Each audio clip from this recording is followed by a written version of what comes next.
Nandito ako sa isang apartment ngayon mga dre. Merong reklamo na naglilik daw yung bathroom sa third floor galing sa taas. Tio?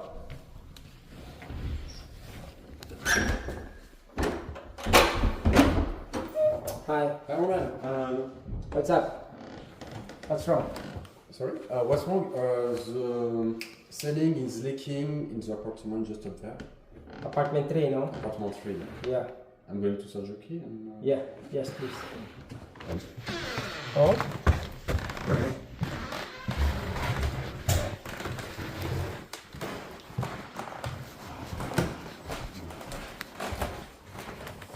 Oh. It's still leaking? No. It stops. Oh. That's a lot of water. Yeah, Yeah. yeah, because it just sent me a video this morning. A lot of water is leaking from upstairs. Okay, this we need to replace. But can we go to apartment? Yes, I have to call. Yeah, apartment 6.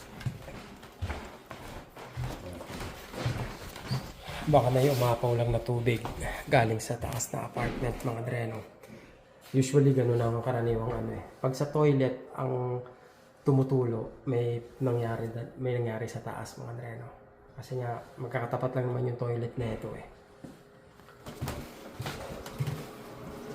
Buti na lang pala, ano lang to mga dreno, yung anong tawag yan, yung floating ceiling. Kasi kung drywall yan, mas mahirap repairin eh, maraming trabaho. Walang tao sa apartment 5, hindi sinasagot yung tawag, hindi sinasagot yung text. Hindi ka pwedeng pumasok sa mga apartment kung walang permiso ng may-ari. Bawal yon. Pwede kang ipapulis, may mawala ron, sa'yo ibibintang. Pero in case of emergency mga dreno, ano na yon, kumbaga given na yon na papasok ka talaga. Pero dito nga kasi tumigil na yung leak, kaya antayin na lang namin. Sabi ko papalitan ko na lang yung ano, yung ceiling niya, 1 peraso. Buti na lang mga dreno, floating ceiling lang. Kasi nga kung drywall yon, medyo matrabaho yun eh. Nakakatamad gawin. Uwi na ako sa ngayon mga dreno. At meron pa tayong live sa Spot Pinoy. Kaya kita-kita tayo mamaya. Maraming salamat sa inyo mga dre ha.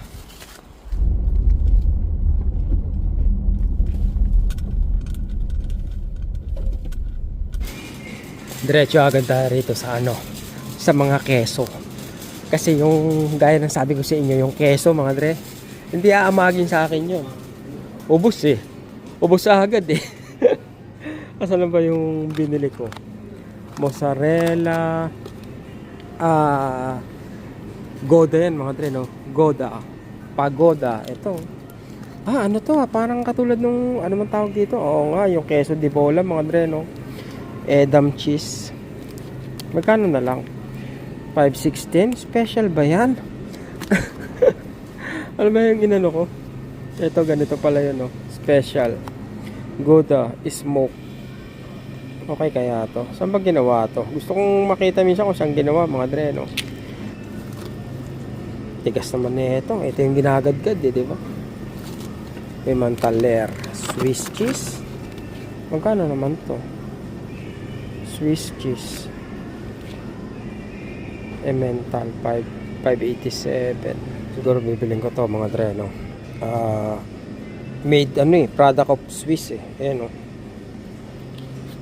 Tsaka ano, tsaka eto, product of ano naman to. Ang tanga eh, no? Wala lang, gusto ko lang matikman mga dre, no? Total, nasa cheese ako eh. Hindi tikman ko na kung anong klaseng cheese. Tagal ko na hindi nag-iisda ah. Sana may sale, sana may sale. Uy, anong isda to? Sardinas, Portugal. O nga no, salmon no. Walas teko. Mahal kasi ng salmon eh. Ito pala oh. $5 lang oh. Diba? Ito $5.81 lang oh. Ito 629. Tingnan nga natin. Sige, tingnan natin ang tingnan. Oy, may sale ka sana. Ikaw na lang ang pag-asa. Ikaw. Yun, special mga Andre, no? Kita nyo ha, panis. Diba? Yun, no? $8 na lang, oh. Bihirang-bihira to. Isa. Ito yung binili ko nung nakaraan na special mga Andre, no? Yung $7 isa. Akala ko ganun talaga lang yung presyo niya. Yung pala, naka-sale pala yun. Naka po, sarap na ito mga Andre, no? May kamahalan lang talaga, masakit sa bulsa eh. Pero mabubusog ka na, matutuwa ka naman eh, di ba? Kaya tulad na ito, 3-4.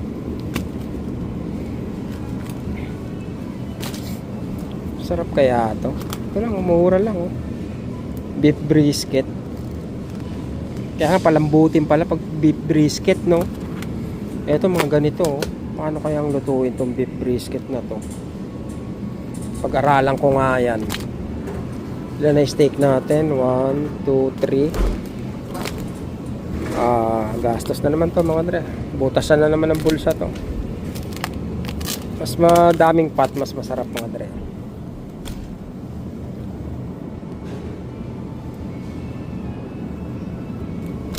Ito.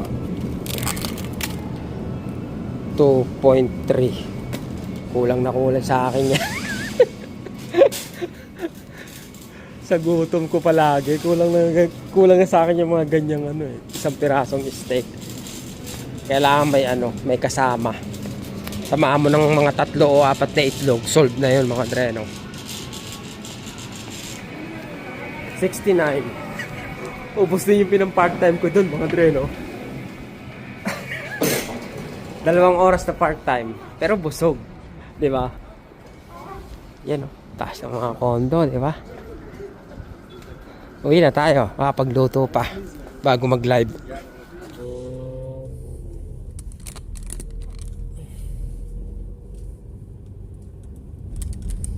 Morning. Morning. Miyerkules mga Andre, no? Ang weather natin 19 degrees Celsius. Nalilito na yung panahon mga Andre, hindi niyo pa alam kung lalamig siya o iinit, no? Ito yung panahon na kita niyo yung mga Andre, yung labas. Parang nalilito rin siya sa sarili niya eh, kung hahapon na pa o gagabi na eh, di ba? Nakakalungkot. Parang ang pag ganitong panahon talaga iba yung dating, nakaka-apekto sa mga Andre, nakaka-apekto sa damdamin.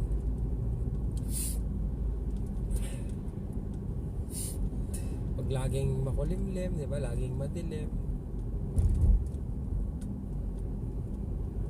Kaya maraming na-homesick na pag darating during ganitong season, especially pag winter, no? Maraming na-homesick kasi nga ang dilim ng paligid. Ay, sabi ko ba? Alas 7 mga Andre, no? Alas 7 ng umaga. Bawal yung ginawa niya. Bawal kumaliwa. Bawal kumaliwa doon.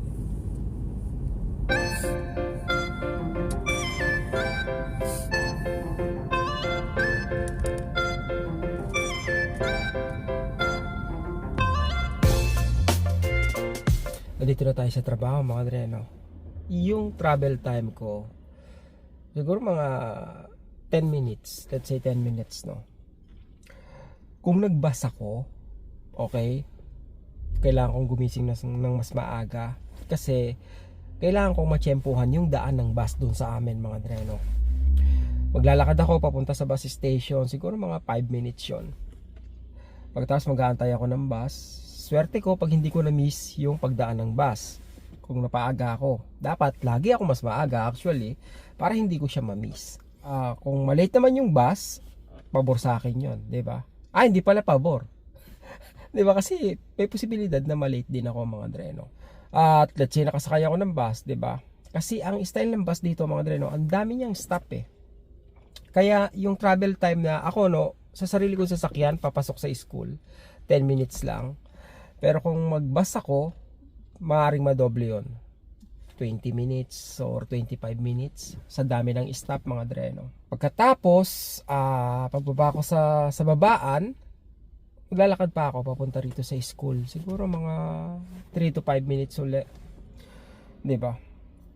Hindi katulad kung may sasakyan ako, nakapark mo mismo sa harapan ng bahay ko, sasakay ako, 'di ba? Tapos pagdating ko sa trabaho, eto na rin yung trabaho, 'di ba? Kumbaga, papark ako sa tapat. Napaka-convenient, mga dreno, napakalaking bagay nun. Sobra kong na-appreciate yung pagkakaroon ng sasakyan kasi nga it allows you to do more. Dahil doon, kaya nga lagi ko nababanggit na, 'di ba, kung kaya yung pagkaroon ng sasakyan dito, mas maganda, 'di ba? Mas magiging flexible kayo sa maraming bagay. Nagagawa niyo yung gusto niyo, 'di ba? Pwede kayong umalis anytime. Kasi naranasan ko dati, mga dre, yung nakikisakay ako. Thankful ka, pero may mga pagkakataon na sana naisip mo na may sasakyan ka, kasi let's say may pupuntahan kayo, 'di ba? Sa isang lugar, pamamasyal kayo. Hindi ka makaalis agad kasi nga inaantay mo na umalis. Inaantay mo yung sinabayan nyo. Wala kang choice kundi magstay. Pag laging ganun yung nangyayari sa'yo, mga dreno, ang dami mong nasasayang na oras. Malaking bagay para sa akin, mga dreno, na may sasakyan ako. Ang argument ng iba, maganda yung transportation system, di ba? Ilang minuto lang yung lakad mo, nasasakayan ka na. Napakatamad mo naman, di ba? Exercise din yun. It's not about that, 'di ba? Yung oras na natitipid mo, para sa akin, yun yung pinakamalaking bagay. Kasi pwede mong kitain yung pera, 'di ba, na natitipid mo. Magtrabaho ka uli, 'di ba, ng extra, kikitain mo yung pera na natitipid mo eh. Pero yung oras na nawawala sa iyo sa araw-araw na paglalakad mo, pag-aantay mo ng bus, yung layo ng yung tagal ng biyahe dahil sa paulit-ulit na pagtigil ng bus, yung mga oras na yun, mga dreno, na nababawas sa'yo sa isang araw, hindi mo na kayang kunin yun, di ba? Hindi naman madadagdag yung kinabukasan. Yun yung isang bagay na sobrang importante na nababaliwala, mga dreno.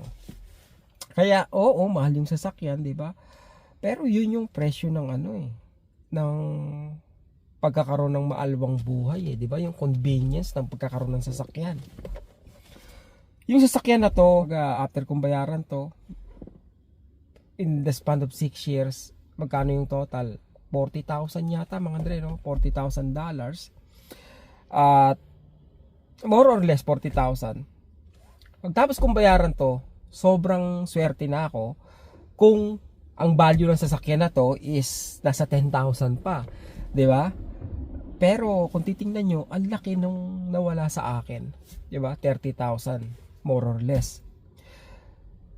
But the thing is, kung wala akong sasakyan, mas maraming oras ang nasayang sa akin, di ba? Maraming bagay akong hindi nagawa. Hindi ako nakapag long drive, di ba? Hindi ako lagi nakakapamalengke, hindi ako nakakapag part time. Yung ganung bagay, mga dreno, kumbaga pag pinactor in mo, yung pag pinactor in mo yung natitipid mong oras, may isip mo na mas naging productive ka sa isang araw, 'di ba? Hindi lang naubos yung oras mo na nakaganito ka sa bus, tas ang tagal lang bus gumalaw, 'di ba? Napaka-importante ng oras, 'di ba? Kahit gaano karami yung pera mo, hindi mo mabibili yung oras na nawala sa iyo, 'di ba? Pero pag marami kang oras, alam mo 'yon, pwede kang gumawa ng ibang bagay para kumita ka pa ng mas maraming pera, di ba? Katulad ng ginagawa ko, hindi na ako matutulog. Trabaho ng trabaho. Pick up ng ngayon, mga dre, no? Anong tawag dyan? Na recyclable. Dami na yung basura, no?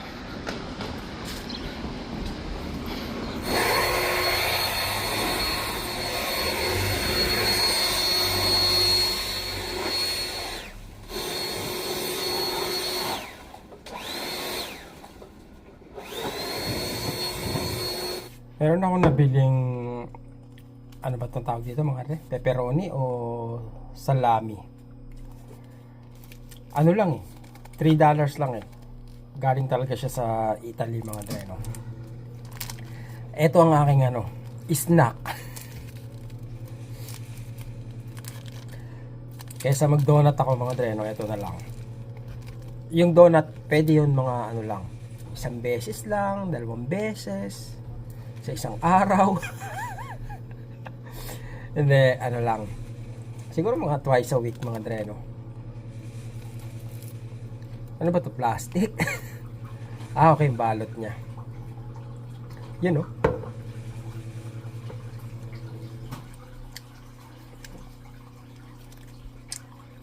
Pwede mga dreno.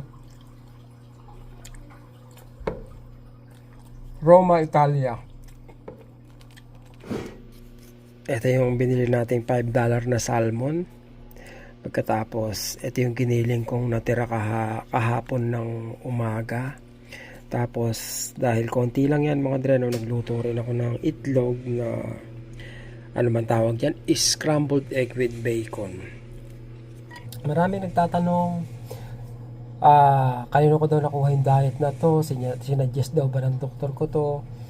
Hindi po, ano lang po to, I'm doing this on my own risk mga dreno. Bahala ako sa buhay ko, parang ganun ang datingan mga dreno.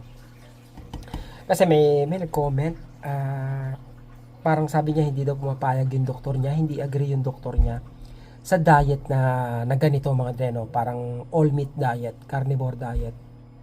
Hindi payag yung doktor niya. Basically parang ano rin to mga dreno, nababanggit ni Ina yung keto diet mga dre. In a sense ganito rin. Wala talagang, as much as possible, hindi ako kumakain ng kanin, ng pasta at ano pa ba.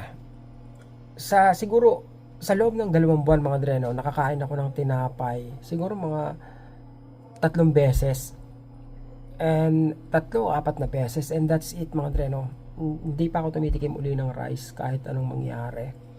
Siguro ayun yung isang pinakamalaking magandang bagay na ginawa ko according sa mga nababasa ko mga dreno. Tsaka yung oil importante rin po. Kumbaga, ang sabi nila yung seed oil, it's not food.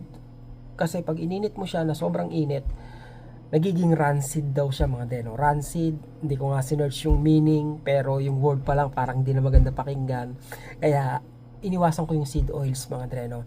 Ang ginagamit ko yung bumili ako sa Costco, yung ghee. Yun ang ginagamit ko. Pwede rin mga clarified butter. Yun. Yung sabi nila mga dreno, ito lahat po ng sinasabi ko, nabasa ko to mga dreno. Sinasabi ng mga sumusubok ng katulad ng ginagawa ko.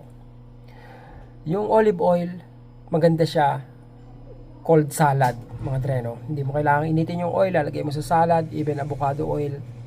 Pero kung lulutuin mo na, nag-iiba yung komposisyon ng oil, nagiging masama para daw sa atin mga dreno, na nagiging sanhi ng inflammation sa katawan.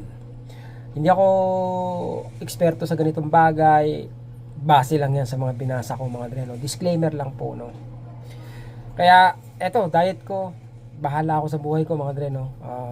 At risk ako sa high cholesterol. May nagsabi nga na sigurado raw pag nagpa blood works ako, sobrang taas ng blood cholesterol ko. Malalaman po natin yan pag nagpa-blood cholesterol ako, pag nagpa-blood chem ako sa mga susunod na araw mga dreno. Pero sa ngayon, wala akong nararamdamang hindi maganda sa katawan ko. Tanggal yung mga hindi magandang pakiramdam sa katawan ko. Mula nung hindi na ako kumakain ng kanin, umiwas ako sa sugar, at ano pa ba, yung oil. Pinalitan ko yung oil na ginagamit ko. Yun. Wala na akong mga dre. Wala rayuma. Ay, tagal ko hindi nag-isda Mahigit 2 weeks. Eto. Ang tabang. Wala palang asin to. Ganito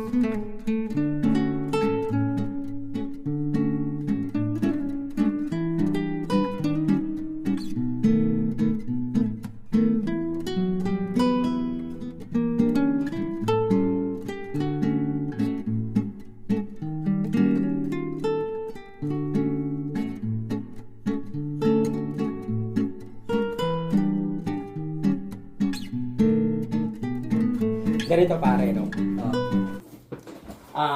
Gaano kalayo yung yung biyahe mo mula Sa amin? mo papunta rito? 20 kilometers. 20 One way. kilometers.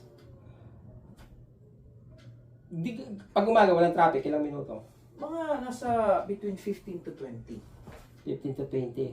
Pag ma-traffic, Depende sa traffic. Pag kayong talagang traffic, naabot ako ng 45. ah 40, 45, ganon. Yun. kasi pare may nagtanong sa akin na may nagsabi pala na bakit ka pa bibili ng sasakyan? Samantalang may bus naman, may metro naman. Oh, Yung ganun. Parang kung talagang nagtitipid ka, hindi mo kailangan ng sasakyan. pare, ano yan? Para sa akin hindi ako bibili ng sasakyan siguro kung yun pa, 20 kilometers nga. Sine-check ko lang tama, 20 Oh. kilometers. Hindi ako bibili ng sasakyan pagka kunwari, ako lang mag-isa dito, wala asawa at anak, diba? Pag-commute ka? Kung dito lang ako sa area, Okay. dito lang ako sa area, tapos, depende rin sa budget ko. Hindi, ibig sabihin, depende sa sinasahod ko. Oo. Yun. Pero halimbawa doon ka nakatira, ikaw lang mag-isa. Tapos, May bahay ako, o nag-apartment ako. Hindi, doon ka nakatira sa tinitirahan mo sige. ngayon, 20 Oo. kilometers away. Di ba? Oo. Pag nag-commute ka pare, palagay mo, gano'ng katagal? Hindi pare, kung doon ako dito ako nagtatrabaho, pare, bibili ako sa sakyan ko. Oo, kahit. Kahit lease, or finance, or second. Bakit? Hindi ba makakatipid ka kung nagko-commute ka lang? Eh, yung ano pare, hindi yung sa, hindi rin sa tipid eh. Oo. Yung bilis ng travel mo, pag winter pare, minsan may okay pag nag-commute ka pag winter kasi hindi ka na magdadrive, di ba? Yung traffic. Pero minsan din, siraan lang din ang trend, di ba? Tapos Sabagay, pwede kang sabagay. umalis kasi, pwede kang umalis anytime. Yun ang pinakamaganda. Yun ang no? ano doon kasi, minsan, kunyari, magko-commute ka, di ba? I-anticipate mo ang train mo from doon to dito, sabi mo ng 40 minutes. Oo. Magbabas ka pa. Lalakad ka pa naman. Eh, paano kung pare kung na-miss mo yung bus, di hintayin mo na naman yung Sa 15 pamba. minutes, Oo. di ba? Yun, eh kung may sasakyan ka pare, parang kalkulado mo na kung, o sige, alis ako ganito. Tulad sa akin, aalis ako ng 5:50, darating ako dito ng 6:25, 6:20, ganon. Oo. Eh kung tulad si Mrs., di ba? Si Mrs. din nagda-drive. Oo. Ano siya, metro. Okay, metro. Pag may pasok ako, di ba? Pag may part-time ako, pag gabi. Eh kung 7:30 pasok niya pare, umaalis siya ng bahay, ina-anticipate niya yung bus niya papuntang Morenci. Umaalis na siya ng 5 something, di ko alam kung ano yung Aga, sakto. di ba? Oo. Oo. Darating siya doon, maaga din. Kasi kung hindi siya aalis na maaga, mas malilate siya. It's either maaga ka or malilate ka. Iyon. Eh kung wala akong pasok, ihatid ko siya ng umaga, kung 7:30 pasok niya, is umaalis kami doon ng mga 6 something, Oo. mga 6:40. Darating siya doon, maaga pa, 5 to 10 minutes early, ganun. Kaya, sinasabi ng mga teacher yan doon sa, sabi nila parang, parang yung pera lang is parang tinatapon no, pag may kotse ka, Oo. gano'n. Pero, at saka, isa rin is, pwede kang pumunta kahit sa gusto. Eh, tapon nga pa pare. Hindi. Hindi pare, parang, Binibili mo yung oras. Parang yung oras mo, di ba? oo. At saka, basta necessity kasi yung kotse Oo. para sa akin. Tapos ito pare, kunwari, wala tayong pasok, holiday, di ba, may mga off tayo, tulad ng mid-fall break. Oo. Pupunta ka ng trip na pare. Tuloy ito sa base experience namin to Nung Oo. wala pa akong kotse pare, gusto namin pumunta ng Mirabel. Sabi na, punta ka ng Mirabel. Parang may maganda doon. May biyahe ba ron? Pare, ito nga, ginugel ko pare. Wala akong kotse nun ginugel ko. Dito pa kami nun sa Montreal. Sabi, pupunta ka ng Morenci. From Morenci, may bus. Kasi dalawang bus yun Hindi ka pwedeng Okay. dumiretso From Morenci, nag-bus kami. Tapos bumaba. Ay, dito din pala yung bus diretso. Pero hindi diretso ng Sabi ko, sige, lakad. 20 minutes lakad. Kaya natin to. Sabi ko, pare, lakad pala yun ng, hindi ka pwedeng maglakad kasi sa highway. Okay. Yung mga ganun pare. Tapos ang biyahe namin, parang kulang-kulang 2 oras. Diba? Oo. Nung yun nag-commit kami, sabi ko sa asawa ko noon, never na natin gagawin to. Kalabas-labasan ng pare, nag-taxi din lang kami from malapit na sa Blainville, hanggang Blainville na rin yun eh, pero Oo. Blainville sa may unahan, hanggang Mirabel. Sabi ko, never natin gagawin to. Pauwi pare, nag-taxi kami uli doon sa bus stop na yon papuntang Morenci. Pero Oo. pare, yung Ang tagal. hihintayin mo, yung... Meron outlet, di ba? Oo, sa may Pumunta ka outside. outlet. Oo. Oo. Kaya sabi ko nga yun, tulad nun, hindi ka makakapunta doon talaga kung wala kang sasakyan. Okay, makikisabay ka sa tropa. Unless yung, mayroon kasi mga ganun, di ba? O kaya magta-taxi ka. Pero kung pamilya nga kayo, Uber, yan, taxi ang solusyon. Pero Yeah. mahal. Oh, Mahal. Tapos, minsan pag yung, di ba meron ngayon yung parang, kunyari, ikaw may van ka, tapos yung, Sasabay ka? yung maraming tao, kunyari, 7 ang kailangan nila, Oo. magpaparegister ka sa kanila, tapos sabay-sabay kayo, pero yung may oras kasi yun. Oh. Yun ang mahirap din, hindi mo rin kontrolado. Diba? Yan ang dahilan mga dre kung bakit napakahalaga ng sasakyan. Bahala na kayo kung anong gusto niyo sasakyan. Pero sasakyan is a must, di ba? Oo. Lalo pag nagtatrabaho kasi, kung tala ako sa Laval, kailangan ko sakyan kasi papasok ako, minsan natin ko si Midis, di ba? Oo. Pag uuwi ako, diretso ako susunin ko mga bata. Tapos uuwi ako ng bahay. Yung mga ganun. Imagine, di ba? Ayun Eh, yung, imagine mo kung wala sasakyan. Di ba, Oo. paano sundin yung mga bata? wala na, hindi magkakatagpo-tagpo, di ba? Hindi, tsaka Oo. matagal pa rin, matagal ang biyahe. Matagal. Kahit nung nandito ako sa Montreal, yung dyan sa Van Horn, pa dyan ako Oo. dati, nung papasok dito pare, iba ang may sasakyan kasi pagka, at saka sa nature din ng trabaho Oo. natin. Di ba? Worth it yung binabayaran mo monthly, di ba? Worth it kung pero kung ang bibili mo sa luxury din, po, hindi rin. Pero kung i-justify mo yung mamahaling sasakyan, Oo. nasa iyo nga kung kaya na Sa tulad ni Jamie, di ba? Kasama ko, naka-truck, di ba? Nakatrack pero single siya. Bili ng sasakyan. Ayan, kasi single siya, kaya sabi niya, can-afford niya. Di ba? Bahala siya sa buhay niya, pera niya yun. Yung mga, pero, pero kung yung iba kasi teachers dito, nakatira lang sila sa baba, dyan Malapit sa lang. Sherbrooke. Oh. Si Jill, yung grade 6, nakatira lang siya dito sa baba ng Westmont, dyan sa may malaki Lakad sa Sherbrooke. Pero pare, nag-ilis ng sakyan yun, every 2 years. Ang sasakyan yung Vox na, yung Countryman, Oo. yun. Mga dre, kayo ba, pag nagpa-park ba kayo, mindful ba kayo? Sinasaalang-alang nyo ba yung ibang taong magpa-park? Kasi dapat, dito ako magpa-park dito sa gawin na to. Usually, 3 sasakyan yung kasya rito mga dre, no? Kung tama yung pagkakapark nung ibang magpa-parking. Anong ibig ko sabihin? Yan, katulad niya mga dre, no? Kung umusog-usog siya dito, kasi maano pa to mga dre, no? Malawak pa to halos kalahating sasakyan pa to Kung umusog siya rito, then makakapag-park yung 3 sasakyan dyan mga dre, no? Pero dahil nga sayang yung space dito, hindi ka naman pwede mag-park dito, di ba? 2 sasakyan na lang pwede mag-park dito. Ang tanong, mindful ba kayo mga dre? Pag nagpa-park kayo? Kasi kung hindi, it's time para maging mindful kayo.